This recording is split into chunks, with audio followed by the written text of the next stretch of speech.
Quand j'ai demandé à ma copine pourquoi elle ne m'avait pas invité à sa remise de diplôme, elle a hurlé devant tout le monde, « Mes parents ne t'aiment pas.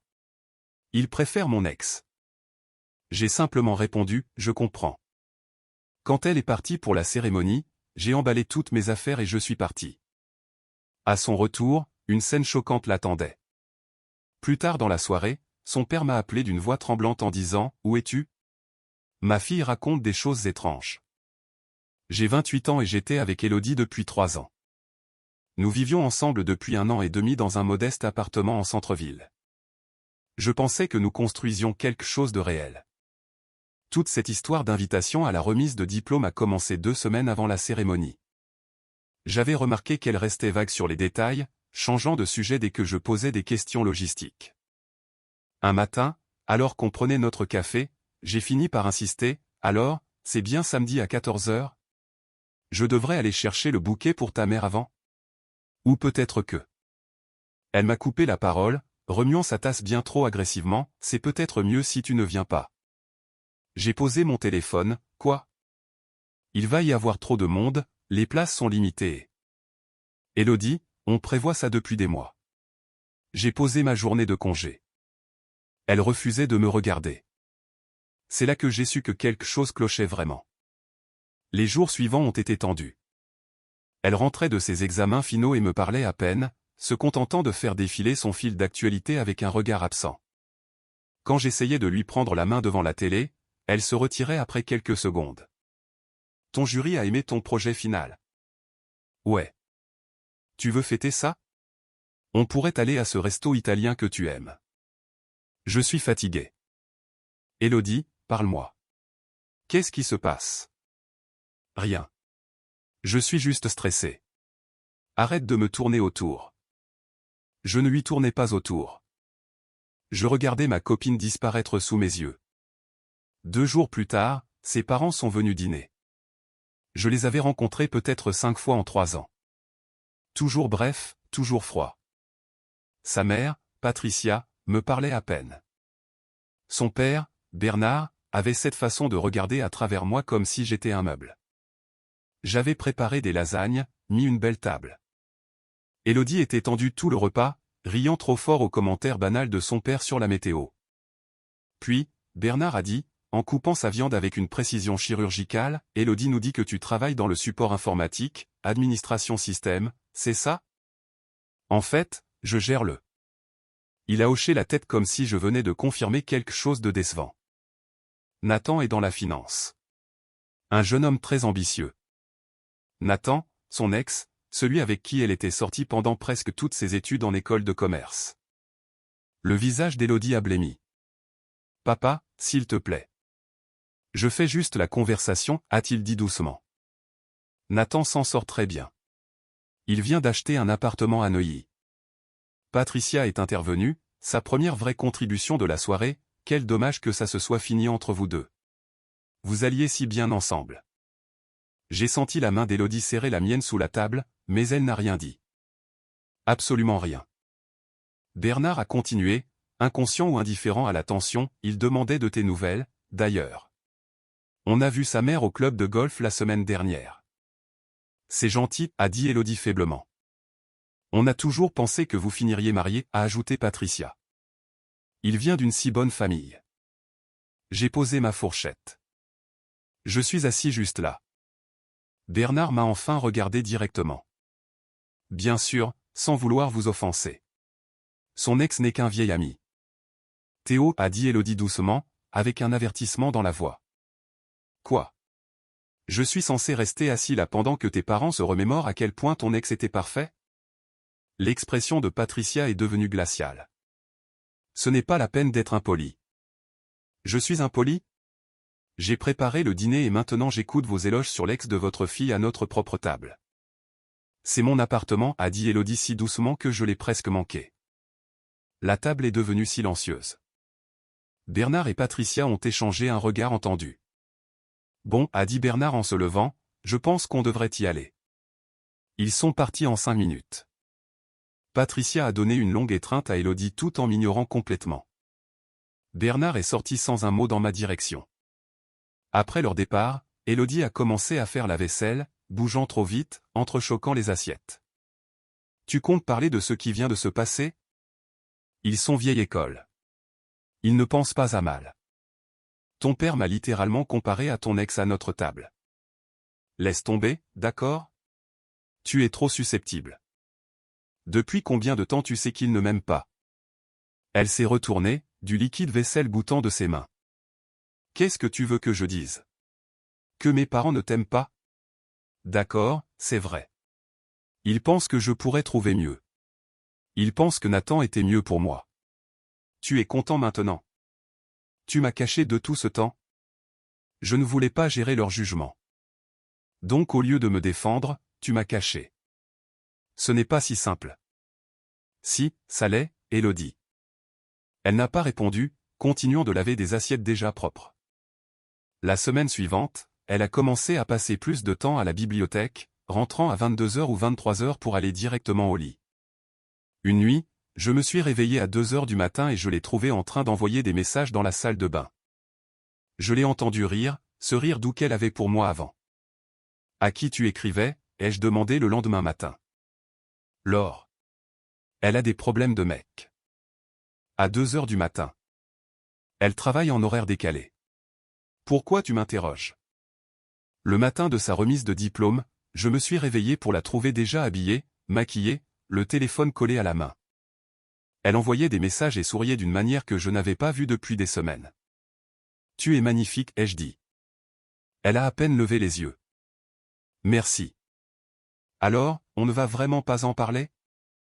Elle a soupiré comme si je l'épuisais. Parler de quoi? De toi qui n'es pas invité à me voir recevoir mon diplôme? De tes parents qui me traitent comme un moins que rien? De Nathan qui est apparemment toujours d'actualité? C'est là que son visage a changé. Elle a posé son téléphone avec un claquement sec. Bien. Tu veux savoir? Mes parents ne t'aiment pas. Ils ne pensent pas que tu es assez bien pour moi. Ils pensent que je perds mon temps avec quelqu'un qui n'a pas de réelle ambition, pas d'argent de famille, rien à offrir. Ils aiment Nathan. Ils ont toujours aimé Nathan. Et honnêtement. Elle a attrapé son sac à main. Parfois, je pense qu'ils ont peut-être raison. Les mots ont flotté dans l'air entre nous. Je comprends, ai-je dit calmement. Elle a cligné des yeux, déstabilisée par mon calme. Quoi? Je comprends. Tu devrais y aller. Tu ne veux pas être en retard. C'est tout?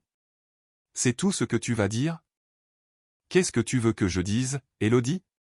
Tu viens de me dire tout ce que j'avais besoin de savoir. Je suis juste honnête. Tu dis toujours que tu veux de l'honnêteté. Il y a l'honnêteté, et puis il y a la cruauté. Elle est restée là un moment, attendant que je me batte ou que je supplie. Comme je ne l'ai pas fait, elle est partie en claquant la porte assez fort pour faire trembler les cadres photos. Je suis resté assis là environ 5 minutes à fixer la table basse. Puis je me suis levé et j'ai commencé à faire mes cartons. Ça m'a pris 3 heures pour tout emballer. Vêtements, livres, mon PC de gamer, papier personnel. L'appartement était à son nom, payé par ses parents. Je payais la moitié du loyer, mais mon nom n'était nulle part sur le bail, tout comme je n'étais nulle part dans sa vraie vie. J'ai chargé ma voiture en 4 allers-retours. L'appartement semblait vide et creux quand j'ai eu fini. J'ai laissé mes clés sur le comptoir de la cuisine à côté d'un mot qui disait juste « Bonne chance pour tout. Théo ». Je n'ai pas bloqué son numéro, je n'ai pas envoyé de SMS dramatique, je suis juste parti. J'ai atterri chez mon pote Léo. Il vivait à l'autre bout de la ville et avait une chambre d'amis. « Mec, qu'est-ce qui s'est passé ?» a-t-il demandé en m'aidant à monter les cartons. Désinvité de sa remise de diplôme parce que ses parents préfèrent son ex. Et tu es juste parti? Qu'est-ce que j'étais censé faire d'autre? Il n'avait pas de réponse à ça. Vers 19h, mon téléphone a commencé à exploser. 12 appels manqués d'Élodie. Une vingtaine de SMS allant de la confusion à la colère, puis à la panique. Où es-tu? Ce n'est pas drôle. Tes affaires ne sont plus là. Théo, réponds-moi. Mes parents demandent où tu es.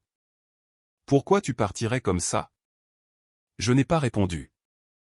J'étais assis sur le canapé de Léo à manger une pizza en essayant de savoir quoi ressentir.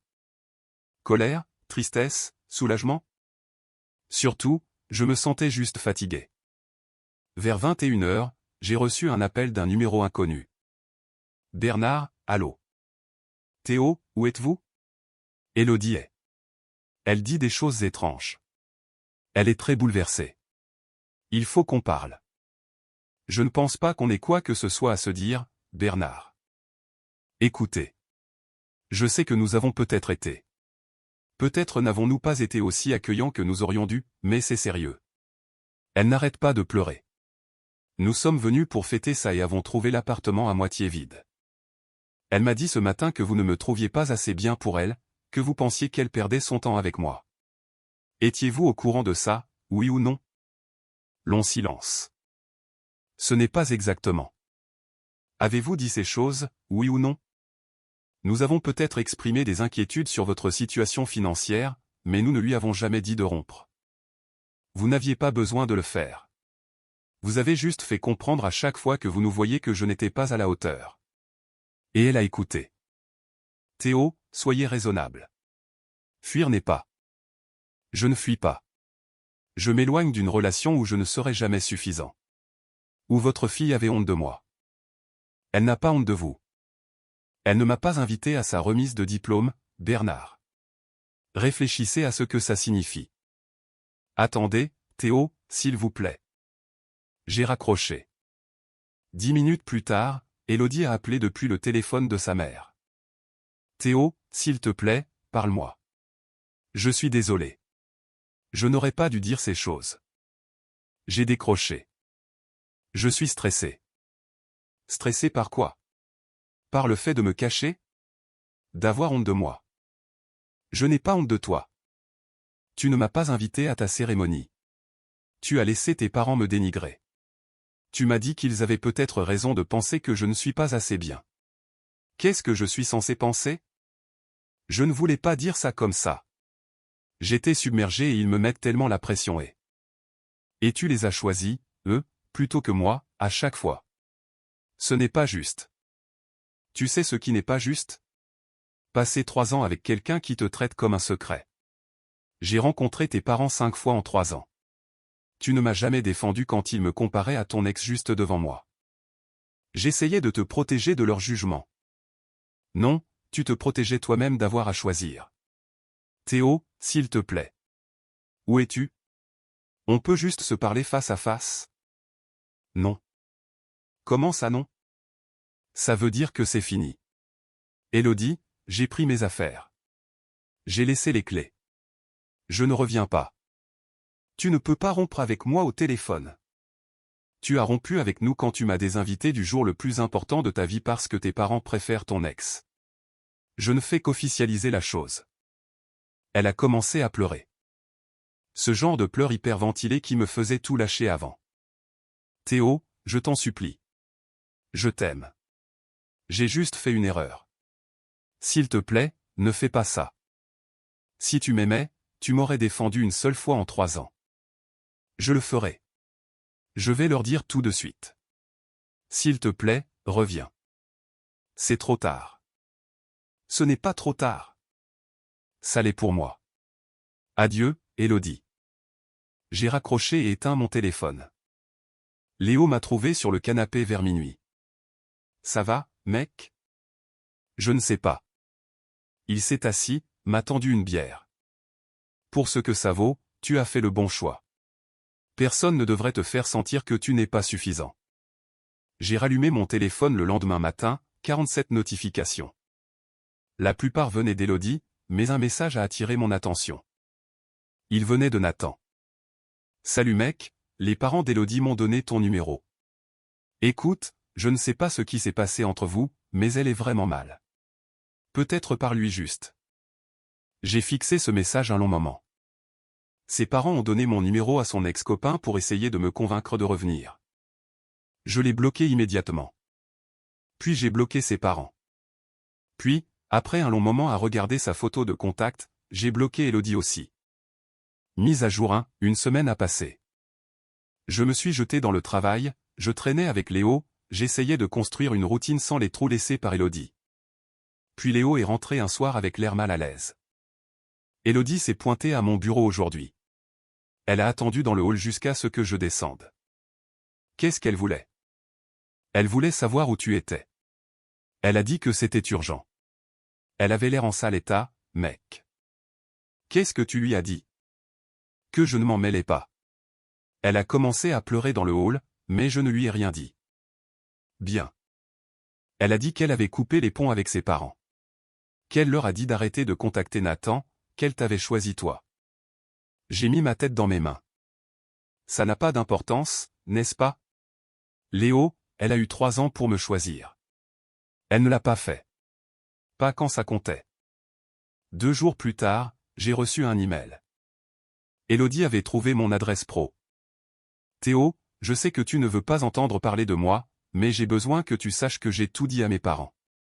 Je leur ai dit qu'ils avaient tort sur toi, que j'avais honte de moi-même, pas de toi. Je leur ai dit que s'ils ne pouvaient pas t'accepter, ils ne pouvaient pas m'avoir dans leur vie. Mon père a pleuré. Ma mère ne me parle plus. J'ai bloqué Nathan. J'ai déménagé de l'appartement. Je suis chez mon ami Laure maintenant. Je ne te demande pas de revenir. J'ai juste besoin que tu saches que je suis désolé, et que tu mérites mieux. J'ai lu le mail 3 fois. Puis j'ai fermé mon ordinateur et je n'ai pas répondu.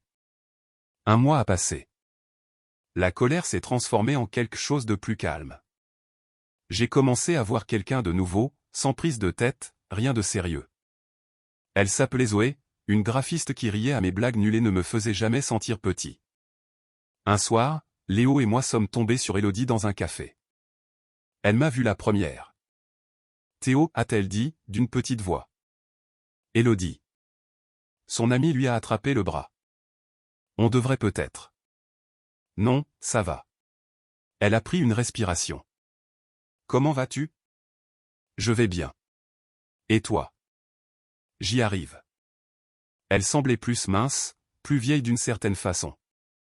Je voulais juste que tu saches que je pensais tout ce que j'ai écrit. Je travaille à devenir meilleur. Je vais voir un psy. C'est bien. Je suis content pour toi. Silence gêné. Bon, a-t-elle fini par dire, je ne vais pas te retenir. C'était bien de te voir. Elle est passée devant nous vers la porte, puis s'est retournée. Pour ce que ça vaut. Tu as toujours été suffisant. Plus que suffisant. J'étais juste trop lâche pour le voir. Puis elle a disparu. Léo a expiré. C'était lourd. Ouais. Ça va? Ouais, ai-je dit, et je le pensais vraiment. Ça va vraiment. 3 mois plus tard, j'ai reçu un dernier message d'un numéro inconnu. J'ai vu sur l'Instagram de Léo que tu vois quelqu'un. Elle a l'air gentille. J'espère qu'elle te traite comme j'aurais dû le faire. Prends soin de toi, Théo. J'ai fixé le message un long moment, puis j'ai répondu, j'espère que tu trouveras ce que tu cherches. Prends soin de toi. Puis j'ai supprimé la conversation et j'ai finalement tourné la page. Zoé m'a demandé ce soir-là si j'allais bien. On préparait le dîner. Ouais, je lui ai dit. Je ferme juste un chapitre. Tu sais, Lex? Ouais. Elle m'a embrassé sur la joue. Bien. Tu mérites d'être le premier choix de quelqu'un, pas son lot de consolation. Et pour la première fois depuis des années, je l'ai vraiment cru. D'après un ami commun, Élodie a eu son diplôme avec mention. Aux dernières nouvelles, elle a déménagé dans une autre ville, travaille pour une association, et est toujours célibataire. Ses parents ont essayé de se réconcilier, mais elle garde ses distances. Nathan s'est fiancé à quelqu'un d'autre. Quant à moi, je suis toujours avec Zoé. On a emménagé ensemble le mois dernier. Ses parents m'ont invité chez eux pour le déjeuner du dimanche 2 semaines après notre rencontre. Ils m'ont traité comme un membre de la famille dès le premier jour. Parfois, je repense à ce matin où Élodie est partie pour sa cérémonie. Au calme que j'ai ressenti quand j'ai dit « je comprends ». À comment j'ai su à ce moment précis exactement ce que je devais faire. La meilleure décision que j'ai jamais prise a été de m'éloigner de quelqu'un qui ne pouvait pas voir ma valeur. La deuxième meilleure a été de croire que je méritais mieux. Je ne déteste pas Élodie. J'espère qu'elle s'en sortira. Mais je ne pense plus à elle. Et ça, plus que tout, me dit que j'ai fait le bon choix. La semaine dernière, Zoé et moi étions chez ses parents pour le dîner. Son père m'a pris à part. Tu sais, Zoé est vraiment heureuse avec toi. Je suis heureux avec elle aussi. Bien. Tu la traites bien. Et tu seras toujours de la famille ici. De la famille, juste comme ça. Pas de test, pas de comparaison. Cette nuit-là, allongé dans le lit près de Zoé, j'ai ressenti quelque chose que je n'avais pas ressenti depuis des années. La paix. Et a chuchoté Zoé dans le noir. Tu dors? Non. À quoi tu penses? À la chance que j'ai. Elle a embrassé mon épaule. Moi aussi. Et je le pensais. Chaque mot.